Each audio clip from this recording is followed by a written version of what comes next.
थंड हवेचं ठिकाण म्हणून माथेरानची ओळख आहे.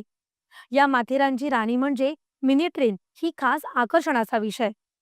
माथेरानच्या सौंदर्याचा आणि निसर्गाशी संवाद साधत डोंगर दऱ्यांमधून धावणारी मिनी ट्रेन सर्वांच्याच आवडीची आहे. त्यामुळेच मध्य रेल्वेवरील आकर्षक रेल्वे स्थानक असलेल्या माथेरान स्थानकाचा ऐतिहासिक वारसा सांगण्यासाठी माथेरान महोत्सव नुकताच साजरा झाला. या निमित्तानं इथं पूर्वीच्या काळी वापरात असलेल्या दुर्मिळ उपकरणांचं प्रदर्शन भरवण्यात आलं होतं. माथेरान लाईट रेल्वेचा ऐतिहासिक समृद्ध वारसा यामुळे सामान्यांना अनुभवता आला.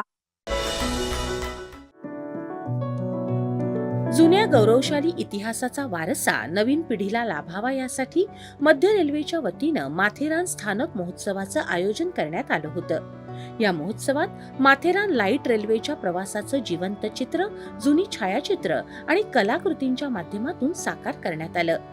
ब्रिटिश काळात थंड हवेचं ठिकाण म्हणून माथेरान प्रसिद्ध झालं आणि त्याच काळात सुरू झालेल्या या रेल्वे मार्गामुळे आणि पर्यटनामुळे देश विदेशात माथेरानला जागतिक पातळीवर ओळख मिळवून दिली. हा वारसा जतन आणि संवर्धन करण्याच्या उद्देशानं मध्य रेल्वेच्या वतीनं हा महोत्सव भरवण्यात आला. मध्य रेल्वेचे मुख्य जनसंपर्क अधिकारी स्वप्नील नीला यांनी याविषयी अधिक माहिती दिली आहे.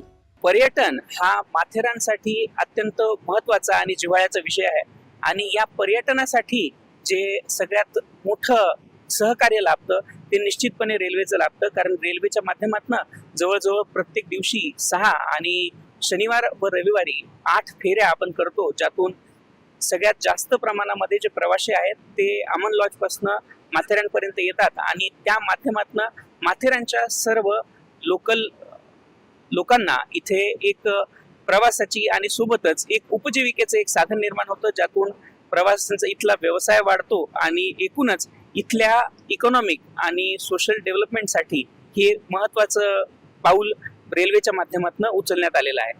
या उपक्रमामुळे रेल्वेशी संबंधित दुर्मिळ साधनं आणि उपकरणं जसं की अभियांत्रिकी पट्टी, पितळेचा वजन काटा, पाण्याची पातळी मोजण्याचं साधन आणि पुरातन दिशादर्शक कंदील इत्यादी अनेक वस्तूंचं आकर्षक सादरीकरण प्रवाशांना पाहता आलं.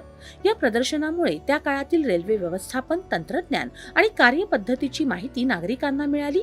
यातून रेल्वेचा समृद्ध वारसा नागरिकांना अनुभवता आला. प्रवाशांना रेल्वेच्या आतापर्यंतच्या प्रवासाची जी पृष्ठ आहेत ती उघडी करून दाखवत आहोत. इतिहासाच्या पानांमध्ये जाण्याची एक संधी आपण या सर्व प्रवाशांना इथे मिळवून देत आहोत. यामध्ये विविध रेल्वेच्या माथेरान ते नेरळमध्ये चालणाऱ्या या रेल्वेच्या माध्यमातून ही जी विविध वस्तू आहेत ज्या वापरल्या जात होत्या त्या वस्तूंची एक छोटीशी प्रदर्शनी आपण माथेरानमध्ये भरवलेली आहे. मध्य रेल्वेच्या या उपक्रमामुळे इथल्या पर्यटनाला अधिक चालना मिळणार आहे. मध्य रेल्वे करत असलेल्या इतिहासाचं जतन आणि संवर्धनाबाबत यामुळे जनजागृती होण्यास मदत होणार आहे. दूरदर्शन बातम्यांसाठी शंकर होमकर, रायगड. प्रेक्षक हो, कार्यक्रमात वेळ झाली आहे छोट्याशा विश्रांतीची.